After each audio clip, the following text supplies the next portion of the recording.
Study IQ IAS, आपका selection हमारा mission. दोस्तों, आप सभी ने पुराने इंस्क्रिप्शंस के बारे में तो खूब सुना होगा। दरअसल में आप मेरे पीछे जो तस्वीर देख रहे हैं, ये भी एक इंस्क्रिप्शन ही है और आज हम लोग इसी के बारे में बात करने जा रहे हैं। स्वागत है आप सभी का स्टडी IQ में। मेरा नाम है अभिषेक सिंह और दोस्तों आज मैं आपसे बात करने जा रहा हूं एक बहुत ही महत्वपूर्ण आर्कियोलॉजिकल सर्वे के बारे में, जिसे कंडक्ट किया गया था तेलंगाना के गुंडरम रिजर्व फॉरेस्ट यानी कि पेड्डापल्ली डिस्ट्रिक्ट से 10 किलोमीटर दूर स्थित एक इलाके जिसको कहते हैं सितम्मा लोधी। दोस्तों, दरअसल में ये आर्कियोलॉजिकल सर्वे कंडक्ट किया गया था आर्कियोलॉजिकल सर्वे ऑफ इंडिया के एपिग्राफी डायरेक्टर मणिरत्नम जी के द्वारा। और इस पर्टिकुलर सर्वे में पता लगता है कि जो इंस्क्रिप्शंस मिले हैं, टोटल मिलाकर के 11 इंस्क्रिप्शंस मिले हैं दोस्तों, जिनकी age approximately first century BC से लेकर के 6th सेंचुरी CE के बीच में एस्टिमेट की जा रही है। ये माना जा रहा है कि ये इंस्क्रिप्शंस जो कि टोटल 11 हैं, ये सातवाहन डायनेस्टी या उसके कंटेम्पररी किंगडम्स से जुड़े हुए हो सकते हैं। दरअसल में दोस्तों, अगर हम बात करें इस इंस्क्रिप्शन के टेक्स्ट की, है ना, तो उसमें कुछ बहुत ही महत्वपूर्ण बातें लिखी हुई हैं और उन 11 में से कम 2 ऐसे इंस्क्रिप्शंस हैं जो कि हिस्टोरिकली बहुत ही ज्यादा सिग्निफिकेंट हैं। क्या है इनका सिग्निफिकेंस? देखिए, इंस्क्रिप्शन में एक जो बहुत महत्वपूर्ण लाइन लिखी हुई है, वो किसी हरितपुत्र लीनिएज के बारे में दोस्तों ये इंडिकेट करती है, ध्यान रखिएगा। और ये बताती है कि इस हरितपुत्र लीनिएज के जो इंडिविजुअल हैं, इन्होंने बुद्धिस्ट मॉन्क्स के लिए एक केव बनवाई है, एक गुफा का निर्माण करवाया है। इसके अलावा दोस्तों, हमें इसकी स्क्रिप्ट अगर देखें तो पता लगता है कि ब्राह्मी स्क्रिप्ट है, ध्यान रखिएगा। और ये जो भी व्यक्ति हैं जिनका इस इंस्क्रिप्शन में मेंशन किया गया है, ये व्यक्ति दरअसल में कुमार हकुसिरी सातवाहन वंश के राजकुमार कुमार हकुसिरी, इनके मित्र हैं, इनके दोस्त हैं। यानी कि दरअसल में ये किसी दो अलग अलग डायनेस्टी, जिसमें से एक तो सातवाहन है और दूसरी डायनेस्टी के एक व्यक्ति, उनके बीच में है ना फ्रेंडशिप को या दोस्ताना संबंधों को दिखाती है। दूसरी चीज दोस्तों, ये जो कनेक्शंस है ना, ध्यान रखिएगा, ये उस दौर के एक बहुत ही महत्वपूर्ण डायनेस्टी जिसको कहते थे चुटू डायनेस्टी, उस डायनेस्टी और सातवाहन डायनेस्टी के बीच के रिलेशन को दिखाती है। दोस्तों, अगर हम बात करें चुटू डायनेस्टी के बारे में, तो सातवाहन डायनेस्टी का नाम तो आप सबने सुना ही होगा। दोस्तों, आप सभी को पता होगा कि सातवाहन डायनेस्टी का लोकेशन कहां पर है। तो अगर हम इसको महाजनपद के मैप पर देखें, तो बेसिकली सातवाहन डायनेस्टी जो है दोस्तों, ये उस समय के महाराष्ट्र के इलाके से लेकर के और साथ ही साथ आजकल के, है ना, तेलंगाना और आंध्र प्रदेश तक के एरिया पर इनका मौजूदगी देखने को मिलता है। लेकिन दोस्तों, जो दूसरी डायनेस्टी है यानी कि चुटू डायनेस्टी, तो ये बेसिकली कर्नाटका के इलाके में आपको देखने को मिलता है और एक जगह पड़ती है बनवासी, बेसिकली नॉर्दर्न कर्नाटका का ये इलाका है, वहां पर इनकी मौजूदगी देखने को मिलती है। यानी कि दोनों एक तरीके से कहा जा सकता है कि दोनों ही नेबरहुड किंगडम्स हुआ करते थे। और दूसरी बात यह भी कंक्लूड की जा सकती है कि जो चोटू डायनेस्टी है, बेसिकली दोस्तों Chutus were the feudatories of the Satavahanas. ठीक है, क्योंकि इनके जो इलाके थे वो सातवाहन डायनेस्टी के कंपैरिजन में काफी छोटे इलाके थे। ठीक है दोस्तों, इसके अलावा एक इंस्क्रिप्शन और है जिसके बारे में आप सभी को जरूर जानना चाहिए। वो दरअसल में इसलिए महत्वपूर्ण है क्योंकि वो इंस्क्रिप्शन दक्कन के इलाके में मिलने वाले किसी भी इंस्क्रिप्शन से बिल्कुल अलग है। सबसे पहली बार कोई रिलीजियस आइकोनोग्राफी दक्कन के इलाकों में किसी इंस्क्रिप्शन पर देखने को मिल रही है दोस्तों। रिलीजियस आइकोनोग्राफी का मतलब होता है धार्मिक प्रतिबिंब या धार्मिक प्रतिचिन्ह जो होते हैं दोस्तों।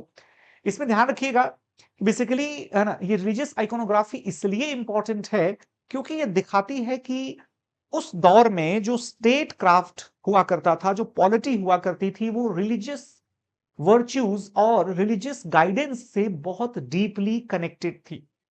यानी कि धर्मशास्त्र या फिर कहें कि धर्म के अनुरूप ही रूल करने की इजाजत, परमिशन जो है वो रूलर को होती थी।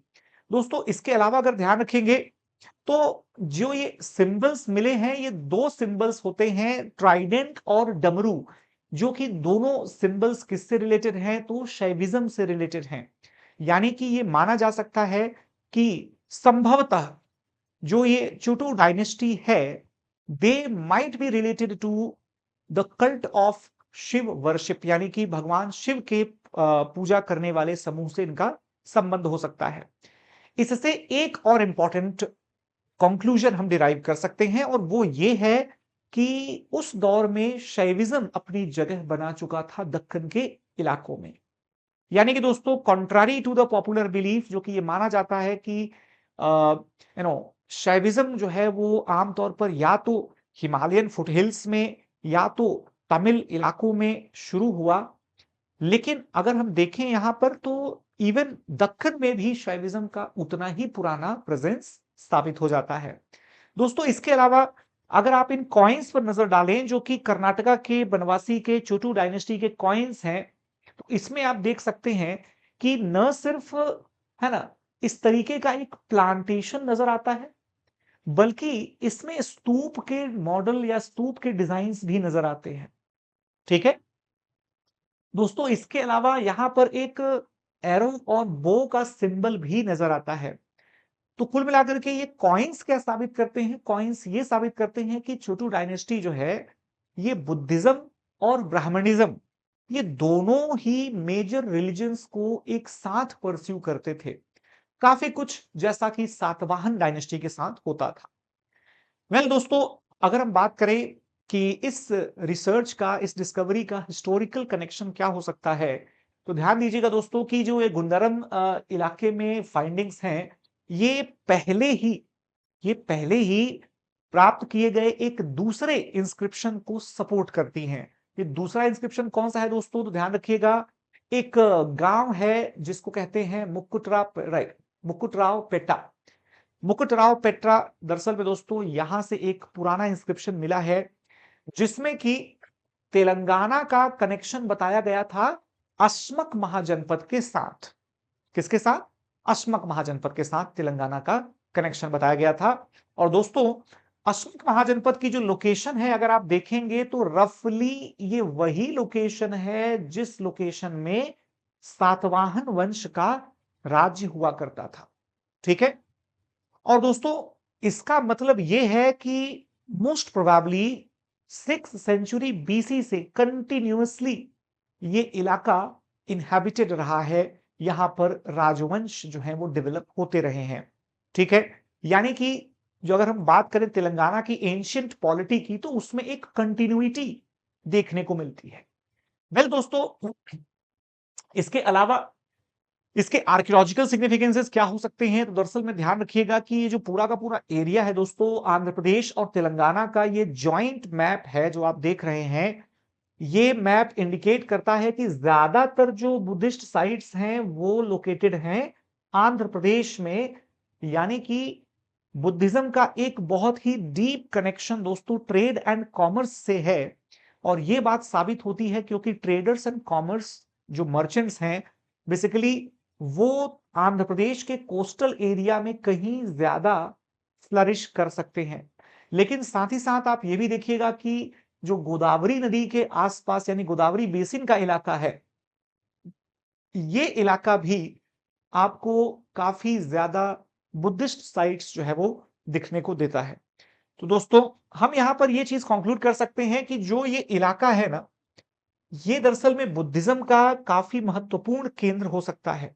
और सिर्फ इतना ही नहीं, राजनैतिक रूप से अगर देखें दोस्तों, तो ये इलाका काफी महत्वपूर्ण जो है इंडिकेशंस दे सकता है कि उस दौर में जो पॉलिटिकल स्ट्रक्चर था सातवाहनों का, वो कैसे इवॉल्व हुआ होगा, या फिर सातवाहनों से जो लैंड ग्रांट की प्रैक्टिस स्टार्ट होती है और उसके बाद जैसे धीरे धीरे छोटे छोटे किंगडम्स इमर्ज होते हैं, तो उन किंगडम्स के अंदर जो पॉलिटिकल सिस्टम डेवलप हुआ होगा, असल में उसकी ओरिजिन महाजनपद से है या सातवाहन से है।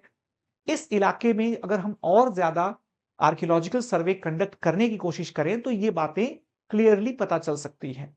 ठीक है, तो दोस्तों अगर हम देखें तो इस तरीके के जितनी भी स्टडीज होती है ना, ये इन फ्यूचर भारत के हिस्टोरिकल पास्ट को अनवील करने में बहुत ज्यादा यूजफुल साबित हो सकती हैं। इतना ही नहीं, अगर आप ध्यान दें तो रिसर्चर्स जो हैं ये सोशल डायनामिक्स को भी रिसर्च कर सकते हैं, उनको भी पता लगा सकते हैं कि किस तरीके के सामाजिक संबंध या किस तरीके का सोशियो कल्चरल एक्सचेंज जो है वो सातवाहंस के और चोटू डायनेस्टी के बीच में होता होगा। क्योंकि सातवाहनों के बारे में अक्सर हम लोग टेक्स्ट बुक्स में पढ़ते हैं, बट चोटू डायनेस्टी के बारे में हम कभी भी सुनते भी नहीं है, बिकॉज ये उतना ज्यादा मशहूर नहीं है किताबों में। लेकिन दोस्तों, साथ ही साथ एक चीज और भी निकल करके आती है कि contrary to the popular belief, जो कि ये माना जाता रहा है कि सातवाहंस जो हैं वो सेकुलर थे, या सातवाहंस जो हैं वो बुद्धिज्म और ब्राह्मणिज्म दोनों को यकीन करते थे, इनफैक्ट दोनों पर विश्वास करते थे। कॉन्ट्रारी टू दिस, आप ये देख सकते हैं कि एक एक टिल्ट देखने को मिलता है सातवाहनों में बुद्धिज्म के प्रति, और चोटू डायनेस्टी में ब्राह्मणिज्म के प्रति। लेकिन इस टिल्ट को अगर हम साइड में रख दें तो उस इलाके की पॉलिटिकल रियलिटी को पहचानते हुए दोनों ही डायनेस्टीज ने बड़ी ही क्लियरली, जो है ना, दोनों कंट्रास्टिंग फेथ हैं बुद्धिज्म और ब्राह्मणिज्म, उनको बैलेंस करने की कोशिश की है।